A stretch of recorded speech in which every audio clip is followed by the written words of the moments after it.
Right details చూస్తే ఆంధ్రప్రదేశ్ లో జగన్ అనే భూతాన్ని పాతిపెట్టినట్లు సీఎం చంద్రబాబు తెలిపారు.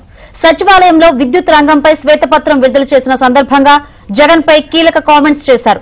జగన్ చేసిన పనుల వల్ల పెట్టుబడిదారులు రావాలంటే భయపడ్డారన్నారు.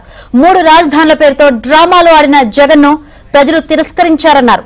రాబోయే కాలంలో భూతాన్ని పాతేస్తామంటూ చంద్రబాబు హెచ్చరించారు. అదే సమయంలో ఆరోపణలు చేస్తారా, కమిటీలు వేస్తారా, ఎంక్వైరీలు వేస్తారా, ఎవరు ఇన్వెస్ట్మెంట్ ల్యాండ్ కూడా చేస్తారా మీరంటే దానికి సమాధానం లేదు. కాదు, ఇప్పటికే ఈ రాష్ట్రంలో ఒక భూతం ఉందని ఎవడు రావాలంటే భయపడుతున్నారు. మేము అందుకే పదే చెప్తున్నా, ఆ భూతాన్ని రాబోయే రోజుల్లో శాశ్వతంగా భూములని పెడతాం, సమాధి కట్టేస్తాం, భూతానికి రాజకీయ సమాధి కడతాం అని చెప్తున్నాం. అలాంటి చెప్పినప్పుడు మీరు కూడా ఇమీడియట్ ఎంక్వైరీ చేస్తారా, లేదంటే ఇంకోటి చేసేస్తారంటే ఎవరు రారు రాష్ట్రానికి. మనం ఒక పద్ధతి ఉంది, ప్రజాస్వామ్యంలో ఉన్నాం.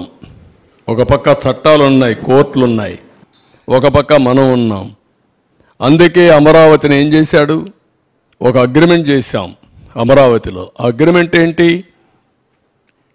రైతులు సిఆర్డీఏ రాజధాని ఇద్దరు కలిసి సిఆర్డీఏ కలిసి ఒక మ్యూచువల్ అగ్రిమెంట్కి వచ్చారు. మేము భూమి ఇస్తాం, తిరిగి మాకు మీరు ఇవ్వాలని ఒక అగ్రిమెంట్కి వచ్చారు. ఆ అగ్రిమెంట్ చెల్లదు, నేను 3 రాజధానులు పెడతాను పెట్టాడు. ఏమైంది, సుప్రీంకోర్టుకు పోయాడు, 5 ఏళ్ళు అయిపోయింది, 3 రాజధానులు రాలేదు, ఉండే రాజధాని పోయింది. కొండ 4 మంది వేస్తే